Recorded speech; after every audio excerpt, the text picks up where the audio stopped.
Судя по всему, юбилейный День независимости Украины не принесет ее президенту каких-либо позитивных эмоций. Словно бы в насмешку над этим праздником Владимиру Зеленскому предстоит в его канун выслушивать нравоучения и наставления от канцлера Германии, а после отправиться на ковер к президенту США. Одним словом, общаться с истинными хозяевами этой страны, определяющими ее реальный курс как во внешней, так и во внутренней политике. При этом разговор, что в первом, что во втором случае, вряд ли будет легким и приятным для комического главы государства.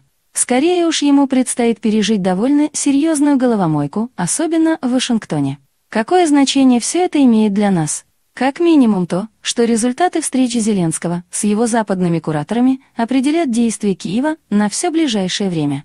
В том числе и на российском направлении. Бабушка приехала. Вообще-то график внешнеполитических контактов главы Незалежной целиком и полностью укладывается в столь любимую на Западе схему с добрым и злым полицейским.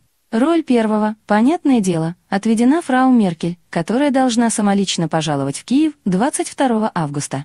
Эдакий, знаете ли, визит европейской бабушки к непутевому внуку, явно гордостью семьи не являющемуся, но пока еще не отставленному от дома.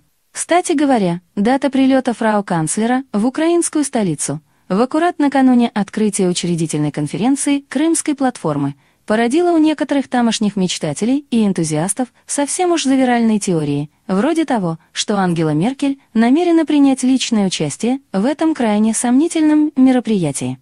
Ну право, что ей стоит. Все равно ведь скоро на пенсию, можно и в платформу поиграть, придав ей своим присутствием тот статус, к которому так стремятся в Киеве.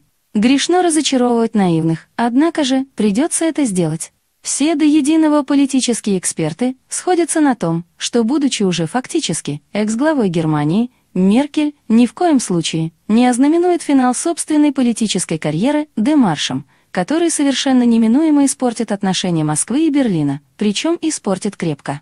Более того, она вполне может кулуарно и без лишних ушей посоветовать Зеленскому не делать совсем уж резких движений в процессе этой самой конференции.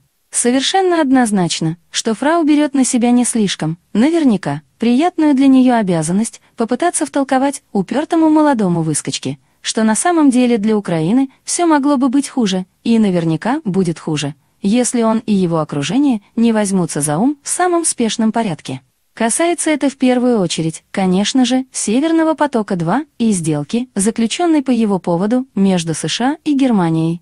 Зеленский и некоторые другие деятели, представляющие официальный Киев, пока что не устают сыпать заявлениями о каком-то там продолжении борьбы против газопровода, которую они намерены вести до победного конца. Берлину, причем при любом канцлере, это не нужно совершенно.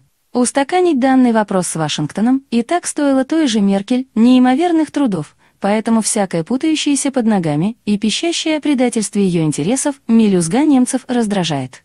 Скорее всего, Зеленскому будет в предельно четкой и бескомпромиссной манере объяснено, что какие-либо деньги на зеленую энергетику и прочее его страна получит исключительно при очень плотно закрытом рте. И уж точно, не в том случае, если Киев будет пытаться создавать какие-то фронты против СП-2 с участием тех же поляков, чьи претензии на усиление своей позиции в рамках Евросоюза Германию уже очень крепко достали. Мало того, разговор с немецкой гостьей может стать для украинского лидера еще более неприятным. Это в том случае, если она потребует от Зеленского прекратить нескончаемое виляние по Донбассу и начать претворять в жизнь минские договоренности и все то, что он самым честным видом обещал, в том числе и ей лично, во время последней встречи в нормандском формате. Как-никак формула Штайнмайера, творение сумрачного тевтонского гения, и вот как раз о ней президенту-комику Меркель вполне и может напомнить. В свете последних публичных высказываний и интервью Зеленского, а также принимаемых на Украине законов, ни о чем подобном речи быть не может, но новые обещания давать ее главе придется однозначно. Спящий режим для Украины? Впрочем, даже самые тягостные беседы на собственной территории, пожалуй, покажутся украинскому президенту лишь легкой разминкой перед той выволочкой, которая ожидает его за океаном. Почему так? Есть вполне конкретные причины и явственные сигналы, прямо указывающие на то, что в Белом доме по головке гладить Зеленского никто не собирается. Можно не сомневаться, ему там непременно припомнят и звучавшие в последние из Киева крамольные речи о развороте на восток, и новые масштабные контракты с китайскими товарищами, и непрекращающиеся, вопреки недвусмысленно высказанным Вашингтоном пожеланиям, нападки на «Северный поток-2».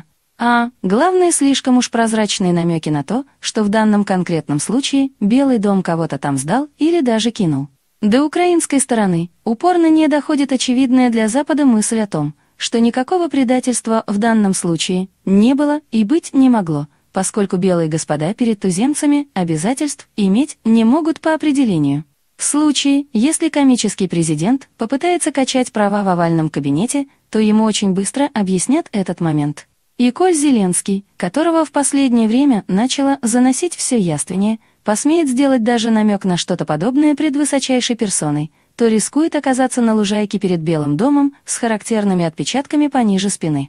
Правда, это достаточно маловероятный сценарий, скорее уж лидер нации с большим энтузиазмом выполнит обряд целования туфли, просто постарается при этом выклинчить чего угодно, но обязательно по максимуму к этому все идет, ибо побывавший накануне в США руководитель украинского МИД Дмитрий Кулеба и глава президентского офиса Андрей Ермак, удостоенные аудиенции у самого Энтони Блинкена, наверняка получили от него на сей счет самые подробные инструкции и строгие предостережения по словам этих двух персонажей, мотавшихся в Вашингтон для утряски последних деталей предстоящего визита. В разговоре с главой Госдепа много внимания было уделено ситуации на Донбассе и, что самое главное, совместному противостоянию вооруженной агрессии России. Свежо предание. Что Кулеба, что Ермак соврут, недорого возьмут. С другой стороны, Блинкен вполне мог и обронить несколько ритуальных фраз по данной тематике. В реальности о степени готовности Соединенных Штатов к дальнейшему обострению отношений с Москвой свидетельствует будущий приезд в Киев на Крымскую платформу и празднование Дня независимости голубенького министра транспорта США. Могли бы хоть Нуланд для такой оказии выделить. Но не захотели. Свидетельствует это, пожалуй, о том, что в настоящее время Вашингтон Украину, скорее, намерен вывести в спящий режим, занявшись установлением своего полного контроля над всеми ее государственными органами и уцелевшими экономическими активами. Естественно, отключать антироссийское направление американцы не намерены ни в коем случае. Однако в данный конкретный момент для них актуальнее китайский вектор. Именно на нем там намерены сосредоточить максимум собственных сил и средств. В связи с этим Зеленскому, опять-таки, настоятельно порекомендуют заткнуться, хотя бы на какое-то время, по поводу Северного потока-2, а то и чего доброго, тоже напомнят про Минск. Что украинскому президенту удастся выцегонить у Байдена под это дело, предугадать сложно. Вряд ли подачки будут слишком щедрыми, ресурсы гегемона не беспредельны, а Киев, как уже было сказано, явно не является на данном этапе приоритетом номер один. С другой стороны, нежелание США использовать украинскую карту против Москвы, как говорится, здесь и сейчас, может быть обусловлено еще и тем, что американская сторона прекрасно понимает, ничего путного из этого не получится. Проявленная Россией во время весеннего кризиса на Донбассе, предельная жесткость и явно артикулированная Кремлем готовность пойти до конца показали, что на испуг нашу страну не взять. А реальное военное столкновение будет попросту означать конец проекта «Украина», в который Соединенные Штаты уже вложили немалые средства и который ими еще не использован по прямому назначению до конца. Поэтому, вполне возможно, в Вашингтоне, дав команду Киеву несколько снизить активность антироссийских демаршей, займутся его серьезной подготовкой к последнему и решительному.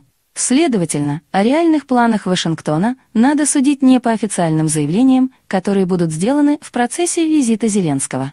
И уж тем более, никак не по хвастливой риторике комика, который по возвращению домой будет соловьем заливаться по поводу нерушимой и решительной поддержки, обещанной ему заокеанскими партнерами.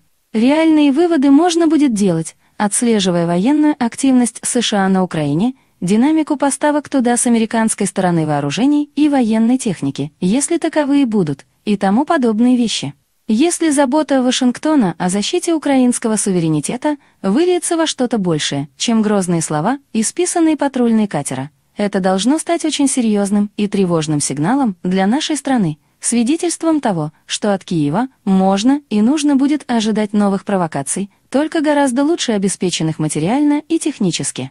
Ну, а уж если станут реальностью разговоры о предоставлении ему американских боевых самолетов, зенитно-ракетных комплексов или чего-то подобного, то готовиться надо будет к самому худшему из вариантов. В любом случае, пообщавшись с фрау Меркель и мистером Байденом, Зеленский получит совершенно четкие директивы, уклониться от выполнения которых уже не сможет. Давно утратившая субъектность во внешней политике Украины будет праздновать собственный юбилей в промежутке между двумя встречами, которые на самом деле и будут определяющими для ее будущего.